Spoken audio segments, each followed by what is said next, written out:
설교를 우리가 오전에 들으셨는데, 우리가 하나님의 사랑이 얼마나 무한한지, 하나님의 무한지혜를 우리가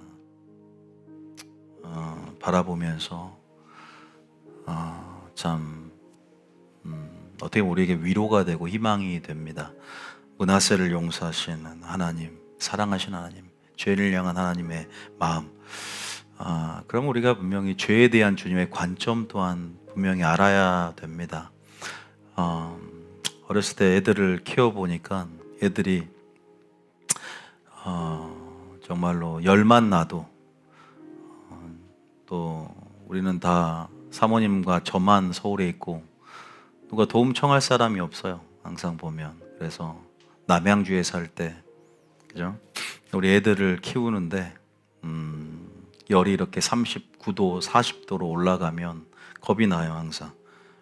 그리고 뭐 정말 우리가 뭐 잘못한 게 있는가, 그렇게 먼저 항상 회개할 기회들을 얻었던 적이 있어요. 우리가 38도, 39도 이 보이고 나타나는 부분에 대해서는 심각성을 인지를 합니다. 근데 더 무서운 것은 죄로 비교하자면 보이지 않는 죄가 더 무섭다는 것. 그래서 우리가 교만이라는 거, 우리 안에 또 여러 가지 제가 칠판에 적어놨지만 그냥 살인죄, 간음죄, 표면적으로 드러나는 것들, 므낫세가 지은 죄들은 표면적으로 되게 악했어요. 11가지 죄 이상을 열거하지 않습니까?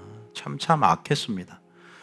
그런데 주님 보시기에는 더 심각한 죄는 므낫세에서, 물론 하나님께서 그것들이 단초를 제공하고 남유다 멸망의 결정적인 계기가 되고 심히 악했다라고 분명히 주님도 어떻게 진노하는 마음이 분명히 있었겠지만, 더 저는 안타까운 건 바리새인에게 찾았다는 것이죠. 바리새는 그냥 너희는 회개할 수 없어, 너희들은 회개할 합당한 열매를 맺으라고 경고까지 합니다.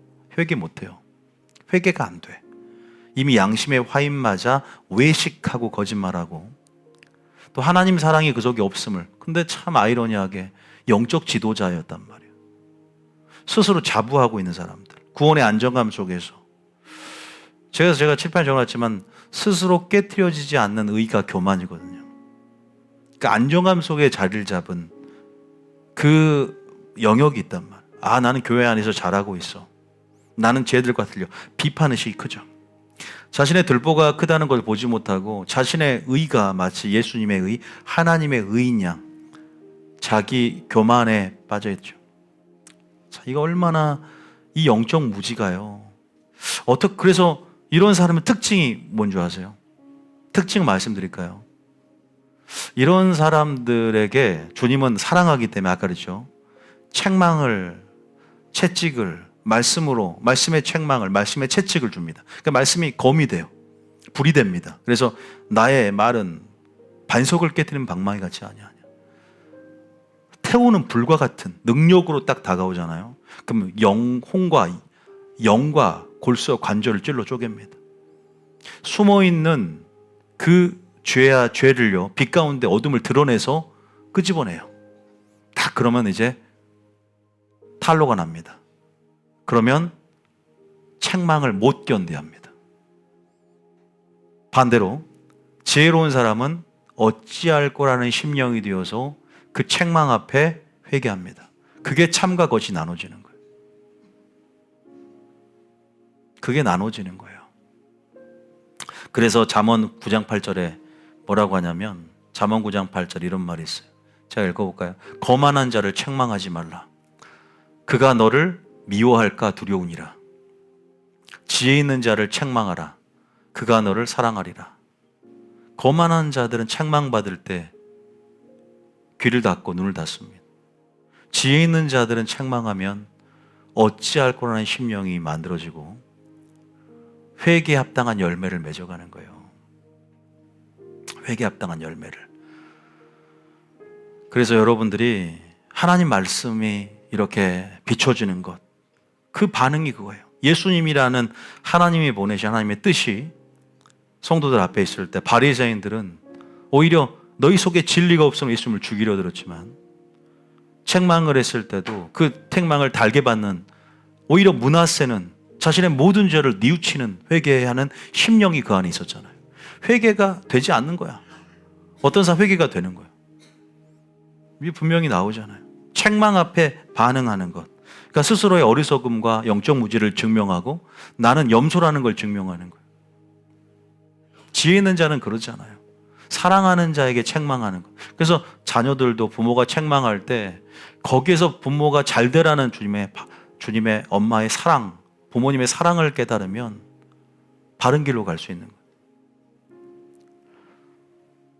히브리서 4장 13절에 말씀의 능력은 바로 이와 같다 그랬어요. 히브리서 4장 12절에 뭐라고 하냐?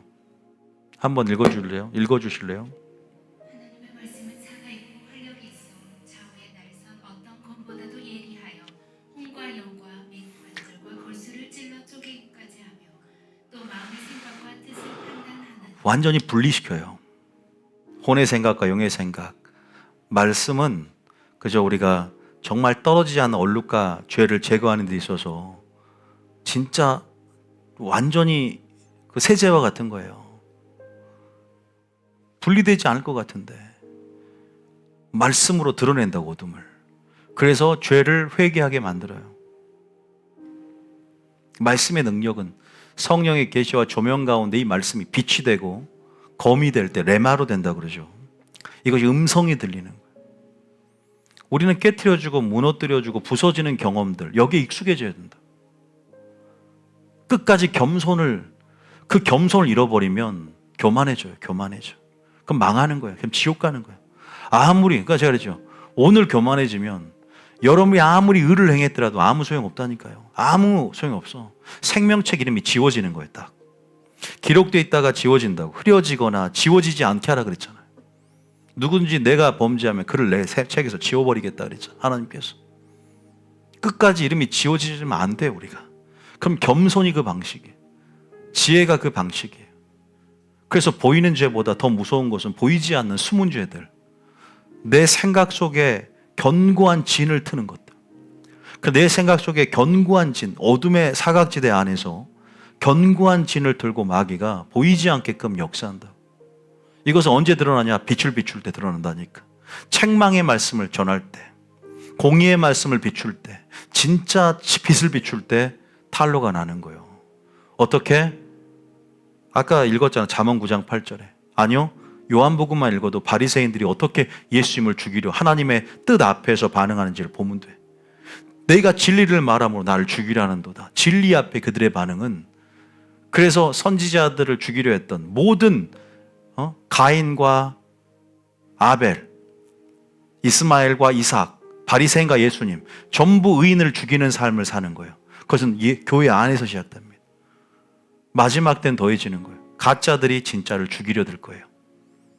교회 안에 가짜들이, 교회 안에 염소들이, 교회 안에 가라지들이, 교회 안에 쭉정이들이 진짜 신부들을 죽이려 들 것입니다.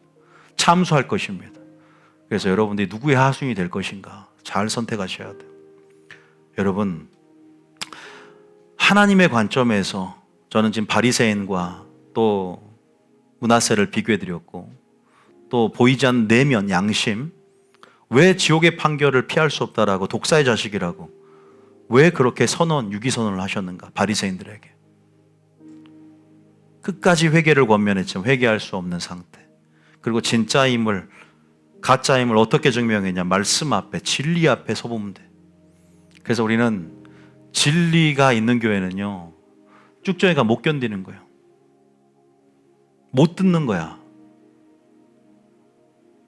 들은 척은 할 수 있지만 못 견뎌요.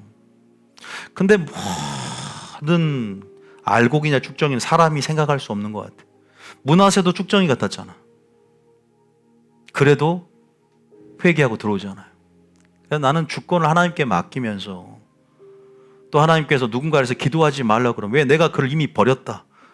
그럼 기도하지 않는 거예요. 흐름의 성령 안에서 인도하심을 따라서. 그게 에레미야 나오지 않습니까? 에너지를 뺄 필요 없는데 하나님이 기도하지 말, 그것도 내 의가 되면 모든 사람을 사랑해야지. 우리가 하나님을 모르면 하나님의 사랑보다 내 사랑이 높아져요. 하나님의 의보다 내 의가 더 높아져서 깨트려지지 않으려고 그래. 내가 가지고 있는 영적 체험, 내가 가지고 있는 무엇이 우상이 돼요. 절대 안 깨져. 나는 말씀이 뭐라 해도 내가 원하는 것만 취할 거야. 나 이런 상처가 있나? 나 이런 상처로만 반응할 거야. 나는 이 상처 때문에 나 못 깨다. 누구도 날 못 건드려. 주님 앞에는 어린아이가 돼야 돼요. 이것까지 내던지지 않으면 주님 도와달라고 기도하세요. 하나님 나를 깨트려 달라고 기도하세요. 아니면 망해요. 아무것도 아닌 것 같죠? 마귀가 틈탑니다. 거기로. 하나님 나를 완전히 사로잡아 주세요. 완전히 나를 취해 주세요. 완전히 나를 무너뜨려 주고 나를 완전히 붕괴시켜 주시옵소서. 그러면 내가 완전히 파괴되고 무너진 것 가운데 하나님 나라가 에레미야의 소명처럼 심고 건설되어지고 확장됩니다. 믿습니까? 주님 우리를 세우려고만 오지 않았어요. 우리 안에 있는 것들을 파괴하고 무너뜨리고 뽑으려고 온 거예요. 에레미야에게 소명 준 건 그거예요. 에레미야 1장 8절에 그래서 에레미야 1장 8절에 이런 말이 있어요. 이것만 하고 우리 기도합시다. 에레미야 1장 8 10절이죠. 소명을 받을 때 보라 오늘 너를 여러 나라의 여러 왕국 위에 내가 너를 세워서 내가 그것들을 뽑고 파괴하며 파멸하고 넘어뜨릴 게 뭔가를 봐야 돼. 내 자아지 자아, 내 왕국, 내 자존심, 내 상처로 인한 반응들, 나의 육적인 반응. 그래야만이 세상 나라에 하나님 나라가 공존할 수 있어요. 하나님 나라를 건설하고 심고 씨를 뿌리려면, 말씀의 씨앗을 뿌리려면 이런 전제가 있어야만 하는 거예요. 믿습니까? 양립할 수 없다는 것. 이것들을 여러분들이 오늘 명심하시고, 우리 교회는 요한계시록도 하고 기름 부음 맡기도 하고 다 하지만 우리는 하나님의 얼굴을 구하는 교회입니다. 믿습니까? 그 어떤 것도 목적이 될 수 없어요. 종말론도 목적이 될 수 없고 기름 부음도 목적이 아니에요. 그 모든 게 나를 위한 도구가 아니야. 은사, 직분이 목적이 아니라 하나님이 목적이고 예수님이 목적이 돼야 돼. 믿습니까? 열매 맺지 않으면 천국 들어가는 게 무엇을 위해서 우리가 이런 주객전도가 일어나면 안 된다는 말을 하는데 본질 안에서 목적 이게 분명해야 돼. 그리고 주체가 뭔가 이런 부분에서 여러분들이 다시 한번 주님의 시각으로 잘 정립이 되어지고 그래서 꼭 승리를 하시기를 원합니다. 오늘 좀 신나는 찬양인데 오늘 오전에 워십 잘 이해했을 거라 생각을 하고 무슨 팀룩 워십인가 그 자창한 거 있죠. 아침에 주를 찾는 자들이 갑자기 나올 거예요. 근데 놀라지 마시고 이 찬양하면서 우리가 기도 한번 합시다. 그 찬양이